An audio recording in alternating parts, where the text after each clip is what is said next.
Okay, then let's get started. Thanks everybody for coming today. I was just talking to Jonathan Rees, who's a software engineer for Creative Commons, and he was telling me that he was he works on scientific issues, and he was just telling me that he was in an open government session, and the technical problems anyway, or techno-social problems that they were facing in open government were exactly the same ones that he sees in open access. Yeah, but they were using different words and they don't know about the work that he'd been doing. And that made him sad. And there needs to be better communication across those movements. So really there are a bunch of commons movements, and one of the reasons I wanted to bring this panel together is because I think they need to be talking more and sharing knowledge more and cooperating more. And I think it's particularly relevant at this CC Summit because we're figuring out our strategy for the next some years and creating the legal tool that's our main product that is going to serve the Commons for 10 plus years, I hope, because we shouldn't be doing another version anytime soon. And I think that we being the Creative Commons community, need to take into account lessons from other Commons movements as we're thinking about our strategy and building version 4.0, and also think about how we can cooperate with other Commons movements as we're doing these things. I mean, not only learn from movements directly, but also deepen our understanding of Commons theory, which I think ought to be informing our strategy and our tools. So I'm super happy with the panel that has assembled, starting with Silke, who's leading authority on the Commons in general. Not just intellectual commons, but also commons involving tangible goods and the history and movements around those. And then we have Leonard, who has written about both Creative Commons and Wikimedia as movements. And we have Ting Ray, who's been the lead of Creative Commons Taiwan for basically the entire history of CC. So he has seen the Creative Commons movement from the inside and also is involved in free software, so also brings that perspective. And then Kat Walsh, who is on the Wikimedia board, but is really a leading light of the Wikimedia movements, much more than as a board member. So thanks again for coming. And I think the way that we'll run this is we're going to have statements from each of them. And if there are pressing questions specific to a presenter, then we can take a couple minutes to take those. But what I really want to do is kind of generate a discussion amongst us all after everybody gives their statements. So thanks. If you want to see the presentation, you might move to down there.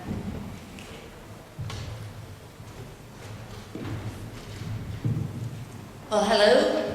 My name is Silke Helswig from Germany. I work with the Common Strategies Group. This is a small group of international activists. You may know Peter Bowens from the Peer-to-Peer Foundation, or Michelle, I know this well, I guess, or David Bollier, who has written a lot on the Commons, and you certainly know Beatriz Butraniche from the Latin American chapter of Creative Commons, so 4 of us in the 4 continents. We try to, well, basically do what I'll present right now, the kind of make visible the connection between different kinds of commons, because as Erling Berger once said, each commons is one of the kind. Obviously, I cannot present to you what the global commons movement is all about. I guess it's just in a stage of discovering its own identity. We are doing a book right now, a huge monograph on the Commons with about 100 authors from all over the world, and I'm really happy that Mike contributes to as well, so we'll publish it next year, and thanks again for the invitation. Here we go. What I want to share with you are three things. What is the key notion of the Commons? What is it all about? And how do I see right now, after having assisted to these 2 days of discussion and exchanged points of view with Mike and other members of the board as well, how do I see right now the relationship between Creative Commons and that key notion of the Commons? And finally, I prepared a short wish list for Creative Commons from a communist perspective. So, here we go. What is this? In Boston, there is a ritual in wintertime when the snow falls. People are allowed to shovel out parking lots, and they put all chairs or boxes or bins or whatever in there. And so they are entitled to stay with this shoveled out parking lots until the snow melts. So what this actually is, this is a commons. It's not me that's saying that, but it's Elinor Ostrom. She won the Nobel Prize for Economics in 2009. As you certainly know, one of the most important researchers in the world on the commons. And I like this Boston chair parking lot example for the simple reason that it shows easily what a commons is all about. It might be long-term or short-term. Shared understanding of how to use something which does not belong to only one person, nor to only one nation. What is this something? The something is kind of everywhere. It's rival, non-rival, it's local, regional, global. And it's the land and the water we share, the sunlight, the public spaces, the code, the genetic code, and the digital code. So actually, when I stumbled upon the issue 7 years ago, the first question we asked, what do actually have software and seeds have in common? And we realized that, well, as James Boyle showed in his fabulous essay on the second enclosure movement of the Commons, we realized that they share a history of enclosure, and they are both essential. Seeds are the main instrument to produce food for people, and software is today the main instrument to produce food for thought. So, if you share both seeds and software code, we are kind of creating the conditions to reproduce our livelihoods, both in the natural sector and in the cultural sector. And why it is important, and what is it all about? It's all about the defense of access, use rights, and control. And this clearly relates to the way Creative Commons approach the issue. It's basically, it has been all the time, for about 900 years now at least, a back and forth defending the commons from enclosure. Well, actually, one of the today legends in literature is Robin Hood. And it's not casual that during the real lifetime of Robin Hood, what happened was the first enclosure of the forest, so that commoners could not access anymore to the resources, which by the time was the petrol for those, and they started defending their access and use rights to forest resources, just like we today defend our access and use rights to digital resources. Because enclosures, as we know, are going on. Here again, we see can do a kind of analogy between technical enclosure of access to cultural resources and technical enclosure of access to seeds. Maybe you don't know this So the last developments in the biodiversity discussion, do you know the GERDS? This technology which is able to switch off the basic function of the seed, which is to reproduce life. So you can manipulate seeds in such a way that they won't produce a new plant next year, and you are forced to go to the market and buy it again, which is basically the same thing as putting a technical device to protect people from access to code. So it has all the time, for the last 900 or 1,000 years, being community, which is the core notion, one of the core notions of the commons, defending their freedom by making their own rules. That is what the commons is all about, and what this guy, historian Peter Leinbach from the US, calls commoning. He says there's no commons without commoning, which clearly shows that it's not about the resource, it's not about land, it's not about water, it's not about code, it's not about seeds, it's about us and how we relate to each other. It's about our decision to produce our commodities or the commons. So, in short, commons are social, institutional, technological, and legal innovations from bottom up. Creative Commons created such an innovation, such a new tool from bottom up. And now, why is it so important to really strengthen the relationship between the broader commons movement and Creative Commons? Because Joy Ito said it yesterday, because the biggest value of the internet is the fact that we have only one internet. So it is key to do the right thing.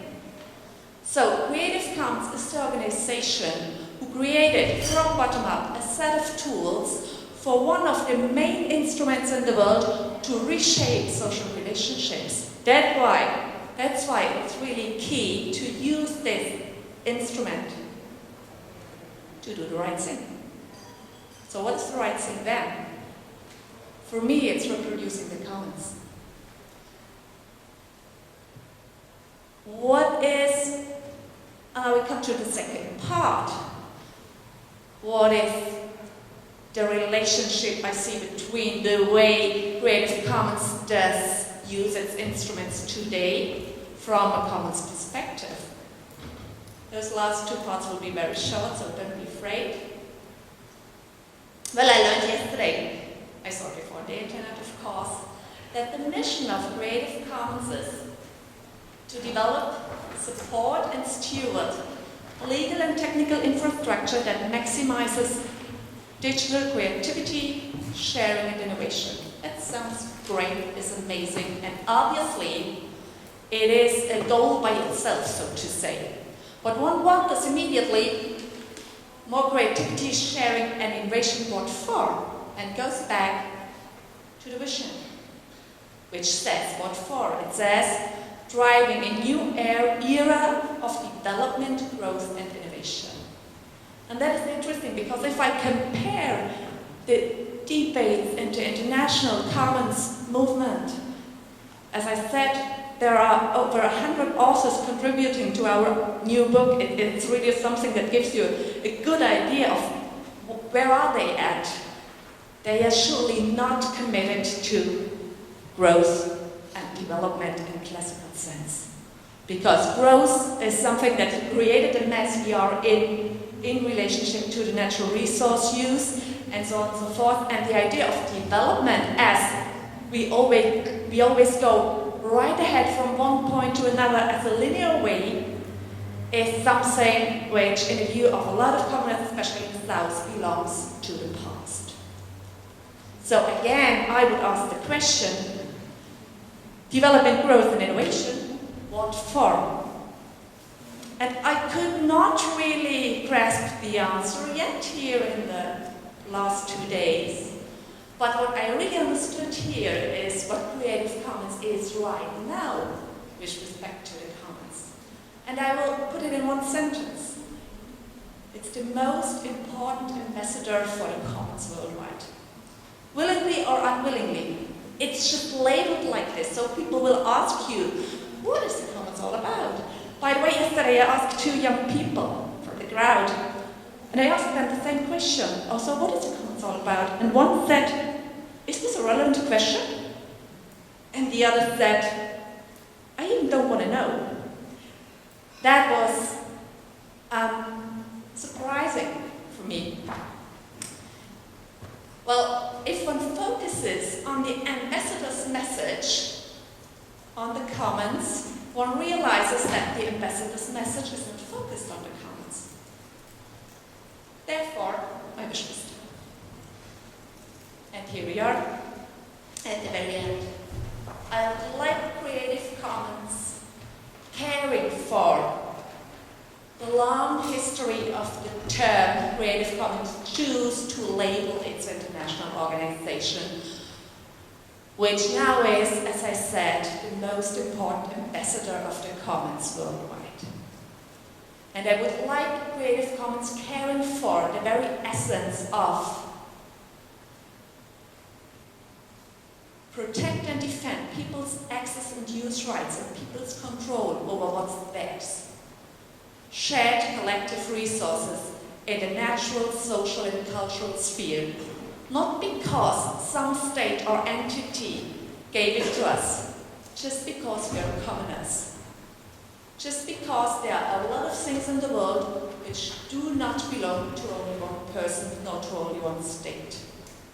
Second wish, I would like very much the Creative Commons aware of, and that's why I'm so pleased with the invitation, of the related commons movement and strengthening the relationships with those commons movements.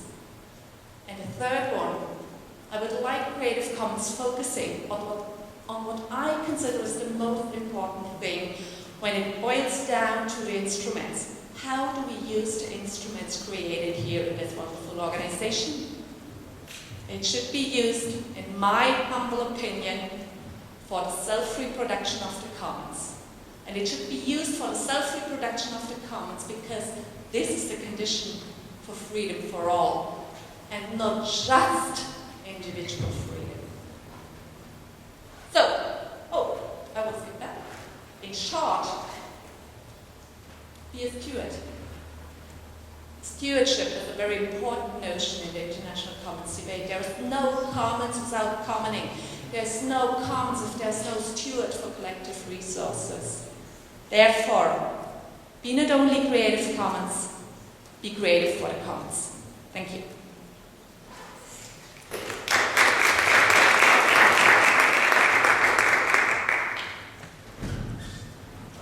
Thank you very much. I suspect there might be a couple of questions before we move on to the other speakers. I have one question to start off with. What do you mean by self-reproduction of the commons, and how specifically do you see CC's tools either facilitating or not facilitating that?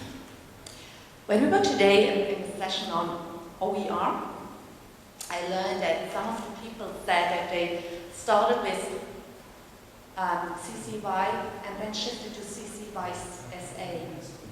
And they used a very logic argument for me, because this is really, this keeps the notion of the commons. The logic argument, even for public policies, is if there's public funding, if there's funding of our taxpayers' money in there, access should be always open, it should be always be public. So I think the same idea is the idea of SA. If you take the basic idea is, if you take out of the commons, you are in a certain way obliged to give back to the commons. So it is not just, that's why I think we have to tie both purposes to each other. Take out of the commons and give back of the commons related to individual freedom. Because we basically think that, and yes, I say we, because that is a notion you find all over the world. It just was in Thailand, it's the same thing. If you discuss in Latin America about the buen vivir, the good life concept, it's the same thing. The basic notion is that my well-being depends on enhancing the well-being of others. So it's clearly another focus, not based on individual freedom, but on the reciprocity between individual and collective well-being. Anybody have it? Please, do you have some experience common to all this movement of enlarged movement of commons? I mean, for example, Fab Labs.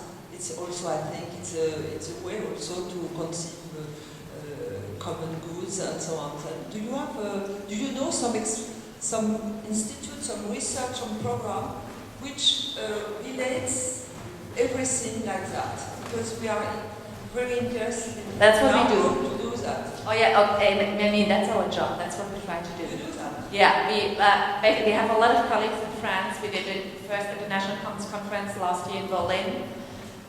We brought people from 45 countries there, and the next publication just tries to focus on that. This Fab Labs, for instance, contribute to. Fab Labs is certainly peer production, but are they sustainable as well? Because if you link the discourse on the cultural commons with the discourse on the natural commons, you have to talk about sustainability in another way than sustainability means get funding, right? This is something we are really, really worried about, and the peer production scene is not very concerned with the team. So we try to bring it together and to say, peer-to-peer production is a great thing if it is linked to sustainability issues, because only then you can avoid taking resources from other people's commons. Yeah. Maybe one more question, if anybody has one before we move on.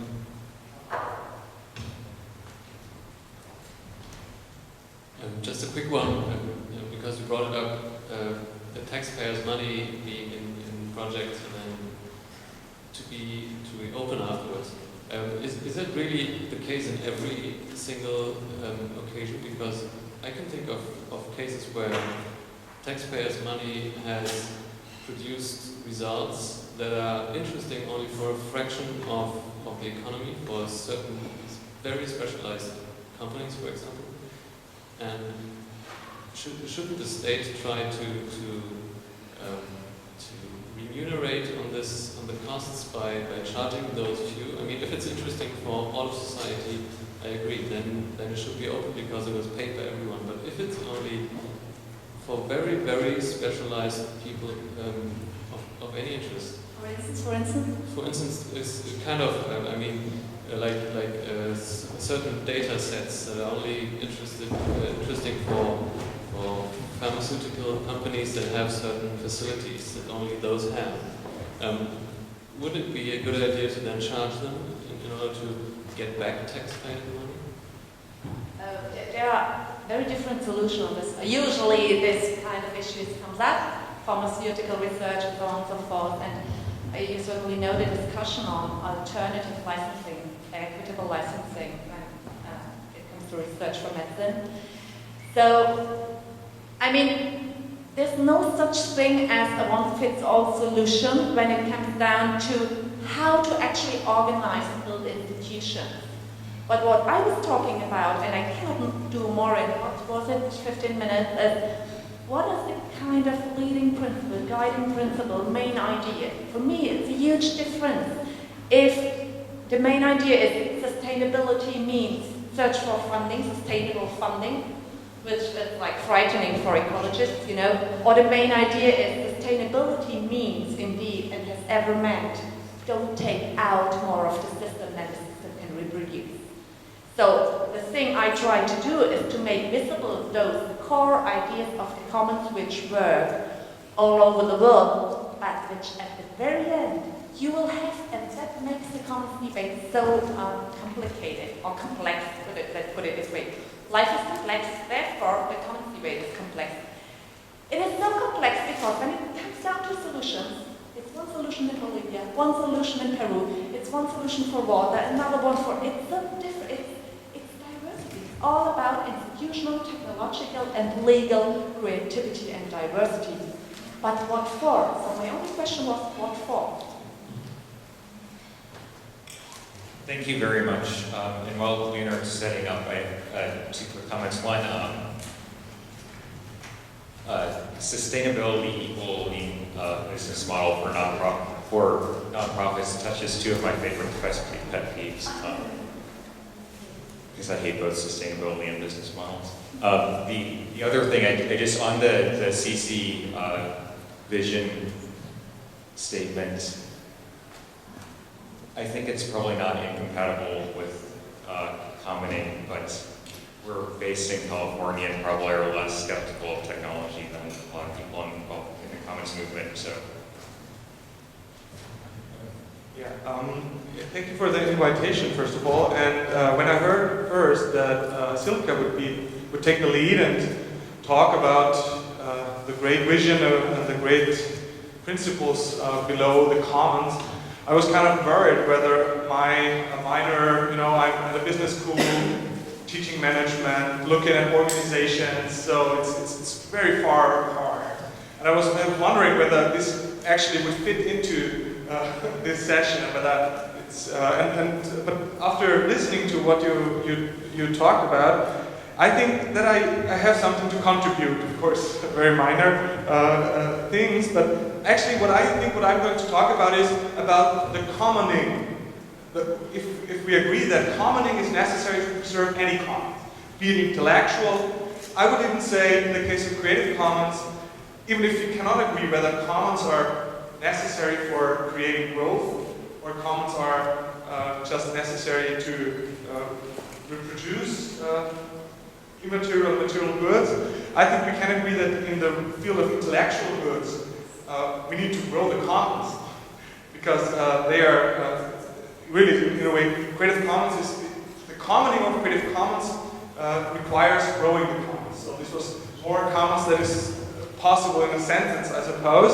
But what I'm going to talk about now is just to present three thoughts on what are strategic perspectives for the organization Creative Commons to improve its commoning ability. And to start, I want to just very quickly mention why I think, or what I think Creative Commons contributes to the commons movement. Why is Creative Commons great, to put it short? And I think the most important thing is, of course, to provide the professional tools for digital commons. And having taken part in these sessions over the last days, of course, we all know there are limitations to these tools. There are pitfalls. We can't agree even on what licenses actually mean freedom and what not. But what I think Creative Commons, and that's, I think, the most important contribution to the commons movement at all in general is, Creative Commons demonstrates practically that an alternative copyright regime is not only thinkable, but it's feasible. You can, in a way, even today, you can experiment with business models, with production methods, with whatever, in the commons. And without Creative Commons, I think this would be very, very much more difficult. Of course, Creative Commons is great at creating the brand, and I think this is also what relates to the talk of Silke. This is what makes Creative Commons such a powerful ambassador for the commons. I think it's not trivial. It's not just because I'm in a business school I'm talking about brands. I think to have a brand is really something that is able to get attention, and attention, that's the scarcest good. And I think that's really something Creative Commons is great at. And the last thing, and this is the one thing I'm going to try to add to, is I think Creative Commons is really of all the commons movements, the most global one. In a way, no other movement, at least to my knowledge, please correct me if I'm wrong, has so many local outposts, so to say, so many local affiliates and whatever, all across the globe. Even Wikimedia, which is also very global, as an organization, Wikimedia is still building up this power, this potential. So this is what Creative Commons is great at. What nevertheless could be done better, or what further could the CC contribute? And I would say, really picking up this notion of this great transnational network of affiliates, I think Creative Commons is, as of now, underexploiting that potential. I really think you have this great network, but I think you don't make the most out of it yet. And so what would be necessary is to develop let's call it a chapter strategy. I think Creative Commons could get more out of its network strategizing and improving his approach to chapters. Related to this is, I think, Creative Commons could then improve in terms of lobbying for the commons. I think this is commoning, being an advocate for the commons. And then, related to that, this would also maybe improve the capabilities of Creative Commons in terms of consulting. I will go very quickly through these 3 points. So the first one, leverage the Creative Commons global network. I would say, and we had a lot of discussion yesterday, whether it's right that all the lawyers within Creative Commons spend so much time on versioning, aren't there better tasks for them to do? I agree, probably, there are better things, but I don't see yet these tasks develop. And I really think, I don't know, in Wikimedia, this is something maybe you can expand on that, but something that I think Creative Commons could learn from Wikimedia. I don't know whether you already did this in this global summit, but in Wikimedia, the chapters, they're having heavy discussions on what is the basics, what is the minimum task, the minimum work that chapters, that's how local subsidiaries in Wikimedia are called. What does a chapter have to deliver in a way? Yeah? This means also, for Creative Commons, this would mean demand more from your local jurisdiction projects, but on the other hand, I would say, if you demand more, you have to support more. And so, again, you can take, but you also have to give. And so I think the second thing related to this is, the first thing would just be define what could be tasks. What could be things the local chapters should do on a routine basis. But I suppose that might not be enough. And maybe Creative Commons should think of a long-term growth strategy, because what the affiliates were good for was to expand the Creative Commons networks, work very quickly around the globe in a very short time frame. But I'm not so sure whether the same affiliate model is also best for growing the local outposts. And I think, I would at least suggest discussing whether it would be necessary, maybe even to switch to kind of a chapter model as the Wikimedia organization has it. And this in turn hopefully would allow, and this is maybe the thing that most goes beyond Creative Commons, is a single organization. I put in on here, of course, Wikimedia is transnational itself. Free Software Foundation is transnational itself. But then there are several other, I would call them local heroes. And I think the local Creative Commons organizations often, even today, they cooperate already with these local heroes. But I think to improve that, it would also be necessary to improve the local outposts and the local chapters. So just, if not everyone of you is familiar with those, Digital Element from Switzerland, Open Editado from Chile, I think, and then there's also, I have forgotten the name, in Argentina, but there's all around the globe, there are local heroes that also work on similar issues. Okay, so the next ones are quicker, I can assure you. If you have a more lasting, and I think a more sustainable local strategy in terms of chapters, I think you can also acknowledge that Creative Commons is the attempt of private regulation via standards. And for standards to get effect, to be more effective and to more effectively regulate the commons or protect the commons, it's important to have third-party enforcement. And what is third-party enforcement? Third-party enforcement means adoption by large institutions, such as the most important example being, of course, the MIT with this OpenCourseware project as one large institution. But third-party enforcement can also mean not only, as currently, Creative Commons is working a lot with corporations, with collective society, with public knowledge institutions. All these are third parties. But I would say that there's even more potential on the local and very local level for Creative Commons to lobby with municipal, with regional, with federal governments to change their guidelines, for example, for cultural subsidies. To acknowledge that if they give subsidies for works to be created, that they, when when they are license free, maybe this could be, they could give a bonus, a subsidy bonus. This is something that has been introduced already in some places. And it could also mean to change the laws for publicly funded knowledge goods. This is also something we see, at least in the field of science. And my last point would then be to consult more. And with consult more, I think I very much like the session before. I've talked about it, about the non-commercial model. Because I think it's very important. And also Michael Carroll in his opening session yesterday, he mentioned, in the beginning we thought Creative Commons was all about free choice. But in the meantime we recognized free choice is not everything. We need interoperability. And I think the one way to get closer to interoperability would be to officially endorse licenses together with communities. So, and I put just 2 examples up there, but of course there are more. But in the open data field, for example, I have the impression the standard license for open data is more and more becoming either CC0 or CC BY. That's what I observed. Correct me if I'm wrong.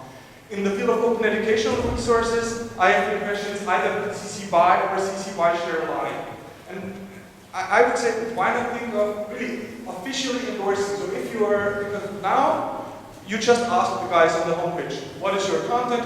Do you want to allow commercial purposes or not? But maybe it would help to really endorse for certain categories of work, certain licenses, and really to make a strong case. If you don't use this license, you won't, your work won't be able to be remixed with other licenses, with other works, with other data of this field. And I think Creative Commons could be much more explicit in this regard to increase interoperability without changing the license. And as a very, very last point, and I've not made up my mind myself about that, of course consulting is expensive, especially if you go into the field. In Germany, if you want to consult all local municipal governments, it's impossible for Creative Commons, at least as it's right now, to do that. I was just thinking about it. And also yesterday, I think we had the discussion of conflicts of interest, and I think that's not trivial. That's very important. So it's not so easy for a local Creative Commons tradition project to say, okay, we set up a consulting service. Consulting provided by CC, we take 200 or 1,000 euros per day or whatever. So I think it's not feasible for Creative Commons to do this itself. But could it be possible to, in a way, certify Creative Commons consultants? So we don't take the money from them, but we say, okay, they have made a training, they know what it's all about, and they have understood it. We certify they know what Creative Commons is, and if they offer the services, we grant them a certification for that. So I'm just thinking of a concrete example. I hope Marcus Beckedal is not killing me, but for example, in Germany, you think in communications it's firm, but why not, and it's now an affiliate partner, but why not, there are other corporations similar to that would make perfect certified CC consultancy agencies, whatever you want to call it. But I'm not sure whether that's the golden road. That's just one idea of that. Thanks. Thank you very much. A really awesome presentation. People are thinking about the consulting idea along the lines of using open badging and things like that. So, does anybody have one burning question before we go on? Yes, it's very interesting. The last point is very controversial now, and I think it should be very useful now to have a discussion about yes, the question of the brand Creative Commons. We cannot use it. Okay, that is the point. The second point is who will be the certificator of CC consultant? Who? Headquarters, Mike, or who can certify? That is it's not impossible, but we have to discuss. I don't say that it's impossible, but we have really to think about in the next years, I think, of all this kind of question together. The presentation couldn't have been more pertinent for tomorrow, I think. No, just one sentence. I think also that this is something Creative Commons might learn from other certification agencies. I think that there's the Forest Stewardship Council that is certifying organizations and corporations in terms of wood and forest trade. And then there's, you know more about this, I suppose, but fair trade, whatever, they're also certifying. So I think there would be a solution for that.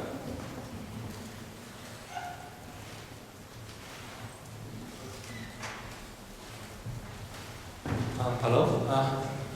I have never done this before. I'm going to read a script I prepared beforehand, because my English is not so good. So I should start by making a distinction between CC, the organization, and the CC, the license. I think this section is more about the role of Creative Commons, the organizations in the global common movements. Of course, one cannot talk about CC, the organization, but I'm not talking about CC license. I think it will be useful, just an exercise, to discuss what CC, the organization, can do and should do when not talking about the CC license. So CC, the organization, has its vision in realizing the full potential of the Internet, universal access to research and education, full participation in culture. But CC, the license are just for copyrightable works. And I think there's a gap between what CC license contains can enable people to do and what people can really do when there's a universal access to knowledge and cultures. I think CC should move forward to providing universal access to knowledge and culture. And I think this is what the global commons movement is about. My point is that there are tasks CC, the organization, can do and should do for this universal access vision, in addition to the maintenance and the promotion of the CC license. There are three areas I would like to see CC, the organization, work on. The first is about clear advocacy. The second is about content trust. The third is about live data. Let me explain. Clear advocacy. CC, the organization, should make it clear that it opposes to action that obstruct the universal access to knowledge and culture. In particular, when people abuse the CC license, CC should make it clear that it does not approve of such abuse. For example, a big company is making a deal with National Library digitizing public domain books. And this library agreed to that big company in imposing certain restrictions to access to the digitized books. Is such a trend aligned with CC's universal access vision or not? Another example, a company running a photo hosting site has offered to mark a person's upload of photo as CC license. But the site also offered to remove CC license information when the person who uploaded the photo want to switch to an exclusive license deal arranged by the company with the third party about his photo. Is this abuse of CC license? So as a comparison, one can look to the Free Software Foundation, which not only provide the GMU general public license, but also make tiny commentary about the free software, about software freedoms. They criticize people and the company when they do seeing the wrong ways. They are not afraid of making enemies. While CC the organization has many friends. So should CC, the organization, see itself as the equivalence of the Free Software Foundation in promoting the universal access to knowledge and the culture, or not? Content trust, we love Wikipedia and the Internet Archive. Not only their contents or services are free, we can depend on the two nonprofits to always provide them for free. These are content trust. This is my turn. They are managed content collection and trust by the contributor and the user, so that the contents in the collection will always be free. A CC license work by comparison, it's just a single object made freely available by an action from an individual. A content trust, on the other hand, is maintained by a community of people with practice of sharing. CC should work closer with existing content trust to further advance this practice, which is certainly go beyond public license. So here is just a thought. How about CC collaborating with free photo in a free software community in forming a photo trust? This will help reduce the risk of CC license abuse I just mentioned, which is occurring just now. Further, if people establish this photo trust using CC license photo from existing sites, I think this community also get a very good exercise in enforcing and start reading the content collection. Like data, we know that data is big today. Big data drives big business, and the access to data is essential for our understanding of the world and where we are now. Some of the most interesting data is continuously produced by we, the people, but we do not get to use them. Social interaction data is being collected in time, in real time. This live social data, in my opinion, is a common. But even CC0 or the public domain mark do not adequately address issues that are related to access to live data. Currently, most usage of this live data is detected unilaterally by turn of service, and there's not much quality of service to speak of. So I think it's very important for CC to work with live or quasi-live data community like the OpenStreetMap to have a role in this new arena. Free access to and the reuse of public sector information is a similar area to look into. But I feel that it's more urgent to learn from the grassroots data community about existing practice and emerging issues. Let me conclude. I think CC, the organization, need to play a more active role, make tiny and clearly position standard, help build content trust, and keep up with the live data issues. In my view, are the three areas CC should work on in order to have an important role in the global movement. One last paragraph. If CC, the organization, only act on maintaining and promoting the CC license, but not much more, then one will need to worry about people leaving the CC family, as the CC, the organization, may be seen as not working on important emerging issues for its self-proclaimed visions. On the other hand, CC, the organization, has its great strength in its international level adjudication project teams. And this team has been centering on the CC license. So if CC, the organization, play a more aggressive role in the commons movement, then one will need to worry about what are the objectives and tasks to further align the action of these global and diverse geographic teams.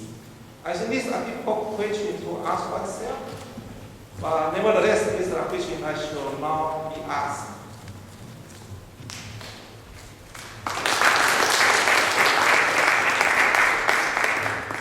Thank you very much. We can take one question and then we have to let go. Or, okay, let's just go with, yeah, we can take questions if we have to.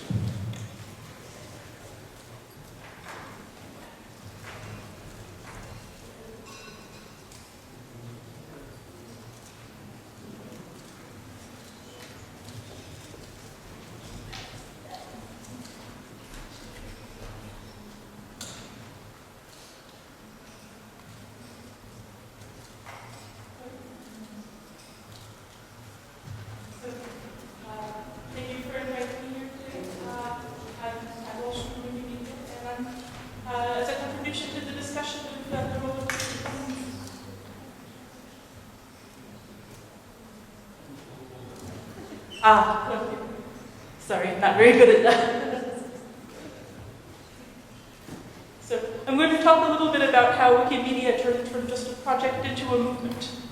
So it's always dangerous to give a talk to an audience who knows the topic as well as you do, and particularly since I recognize many Wikimedians in the office, Wikimedians in the audience. I'm sure that there will be many people who are looking and shaking their heads thinking that's not how it really went, or different opinions on this, and that is the nature of our local community. So, how many of you consider yourselves part of the Wikimedia movement? I hope the chapter people are raising their hands, otherwise we've got a real problem. But it should be more than just the chapters. And I don't think that would have been true in the past. So, Wikimedia, the Wikipedia project really, started out with some great ideas and ambitions, but it didn't explicitly set out to define a movement. It was started in 2001, a little while before Creative Commons came into existence, such that we weren't even using a Creative Commons license at the time. And it was just Wikipedia and just English. It was the experimental sandbox, for those of you who don't know, for an also freely licensed but much more restricted editing process encyclopedia called Newpedia.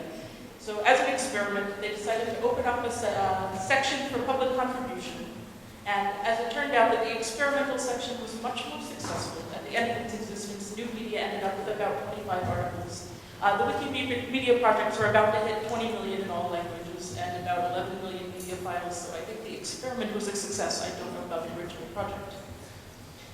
But no one was ever using the term the Wikimedia movement until about 2008, at least not in a way that stuck. And I was kind of amazed when I was going back and looking to see when that happened. It was as late as 2008. The idea owes a lot to Florence DeVore, who is the former chair of the Wikimedia Foundation. She was the first community-elected board member of the foundation.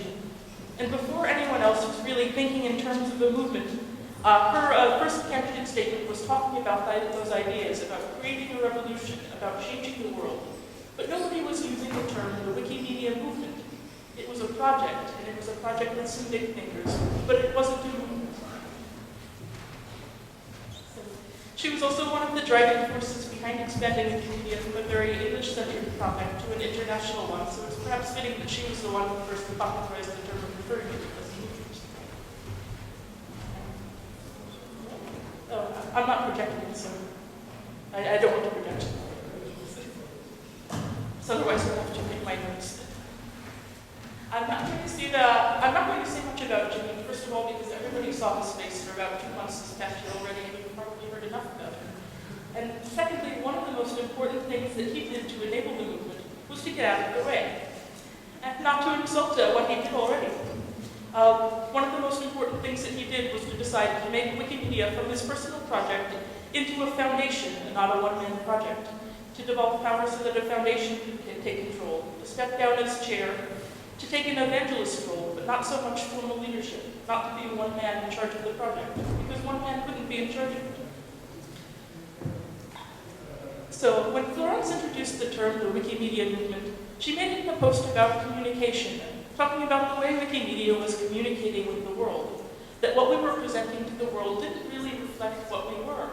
The talk about the Wikimedia movement was kind of scattered. You could see people putting a few thoughts on internal wikis or on mailing lists. But if you went to the Wikimedia Foundation site itself, you would have no idea that there was anything beyond the project. You would have trouble figuring out that it was a community. So she posted some ideas. Why don't we create a new site, something that will summarize what's being done by the Foundation and chapters globally?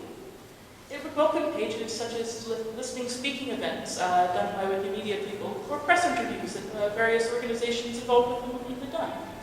And it could explain in the simplest terms possible what the roles and responsibilities of each of the organizations involved was.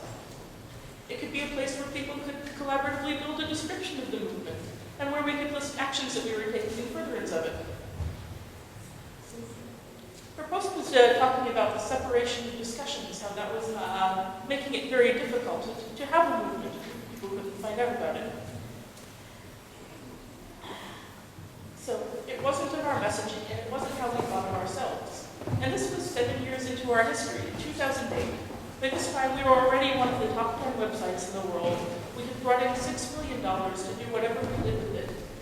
But what did it mean to think of ourselves as a movement rather than a project. We hadn't been thinking about that. The change in our mission statements from 2005 to 2008 reflects how we started to change the way we thought of ourselves. In 2005, we had a mission statement, and it described the Wikimedia Foundation as dedicated to the development and maintenance of online, free, open content encyclopedias, collections of quotations, textbooks, other collections of documents, information and databases in all the languages of the world that will be distributed free of charge to the public under a free documentation license. And so on. It goes on for about another 2 paragraphs, which is far too long for a mission statement, and it's kind of dry details about the things that we were doing. A description of the project, not a broad vision. When we revised the mission statement, it was clear that we thought of ourselves differently. The mission of the Wikimedia movement today is to empower and engage people around the world to collect and develop educational content under a free license or in the public domain and to disseminate it effectively and globally. The collaborative efforts of various groups around the world provide the essential infrastructure and framework for the support and development of multilingual wiki projects and other endeavors which serve this mission. It doesn't really mention the dry details of running a project now. It describes more of an ambition. It describes infrastructure. It describes tools to create knowledge. It doesn't specify the details of which license to use or where the foundation is located. So as we've changed the mission statement, we've changed the interpretation of what it is that we're doing. It's become broader and more inclusive. When you're building a project rather than a movement, creating a resource is the goal, and changing the world is a dream. When you're reaching over 400 million people, creating a movement means getting all of the people whose lives you enrich in some way already to understand how your values already make their lives better, how adopting them and extending them can improve everyone's experience. Florence had hit on a feeling looking for a word, and it wasn't long after that post that we began a strategic planning process similar to the ones that Creative Commons is about to embark upon. Unusually for a strategic planning process, we tried to be as participatory as possible.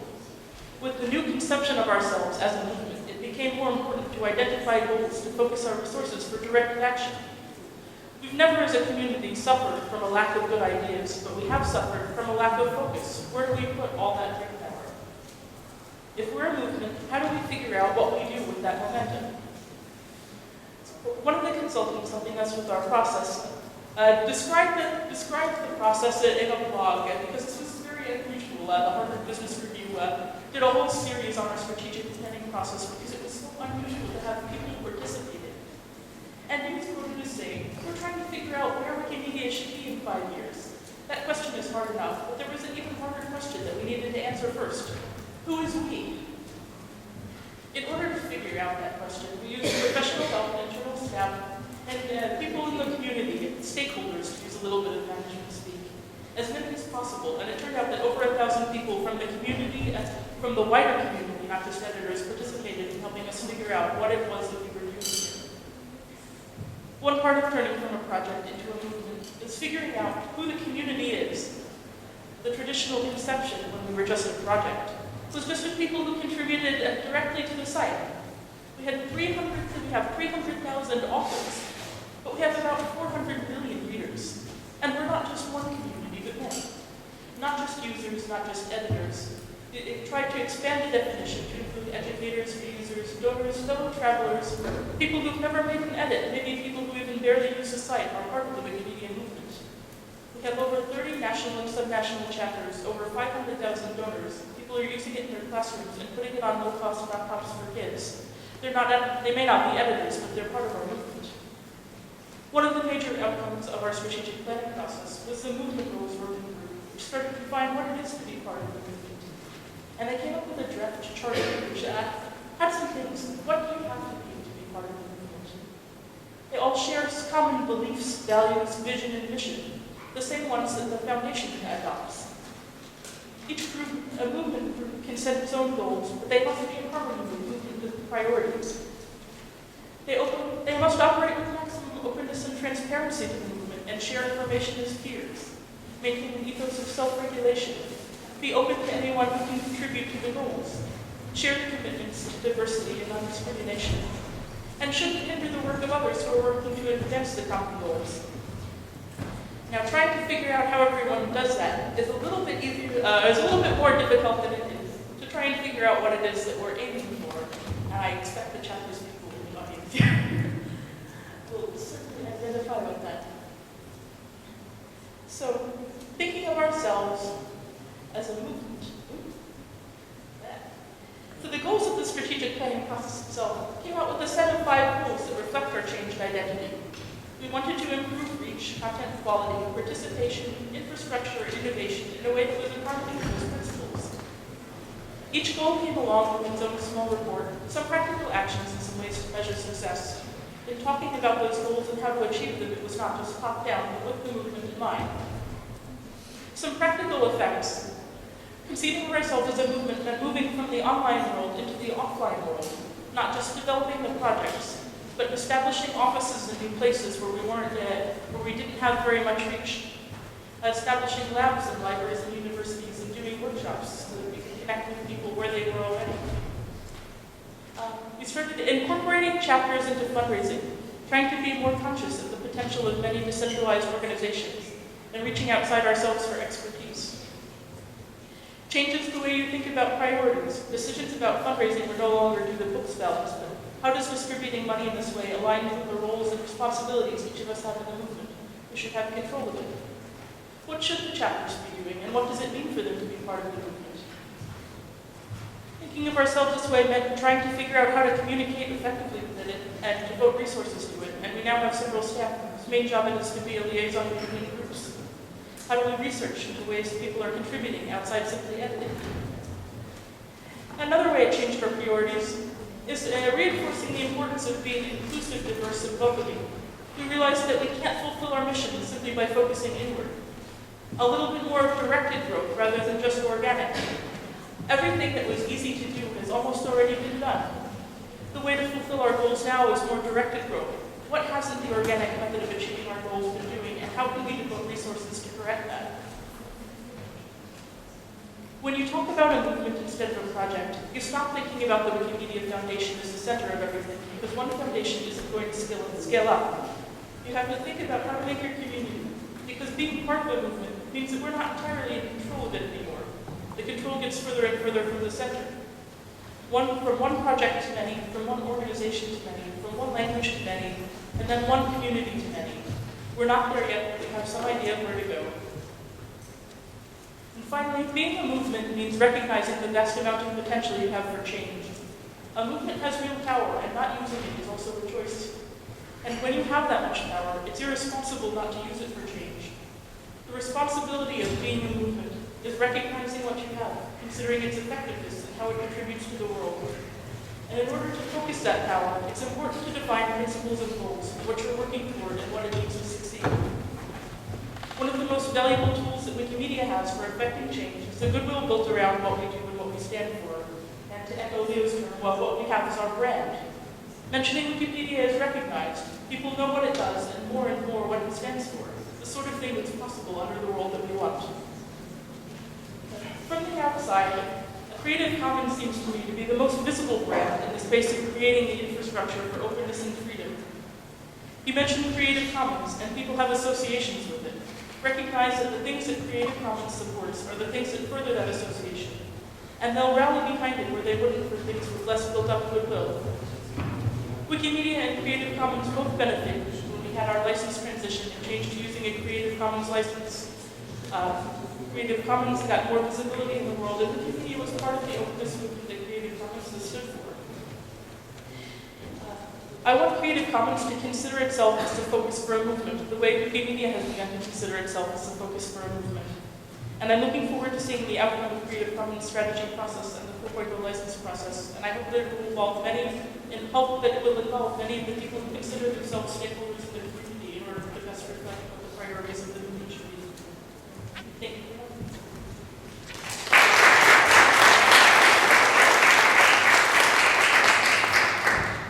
Thank you very much. I love how everyone's talk reinforced.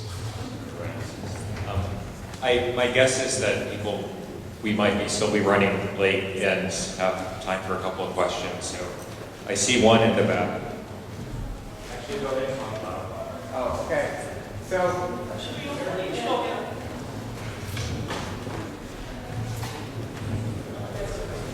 This one's for Kat specifically. I am curious what your thoughts are as opposed on how well CC is currently handling being a community rather than just an organization, and what we can do and how we're failing at that also, and how we can do it better, and etc. So as someone who isn't a local affiliate, it's always been difficult for me to figure out how to participate as a member of the Creative Commons community rather than just the broader free culture community. Certainly I do things that promote openness, and as part of the Wikimedia project, we support things that Creative Commons does. But I've never figured out really what it means to be part of the Creative Commons community. And I wonder if Creative Commons is thinking about making that more clear in the future, thinking of ways for people to really become part of the Creative Commons movement rather than a group of free culture advocates who like what Creative Commons does.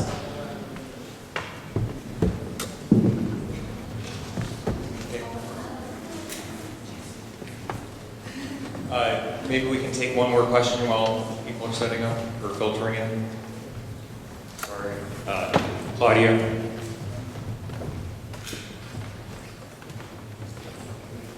Hi. More than a question, it's a comment. Just to follow up our friend from Korea.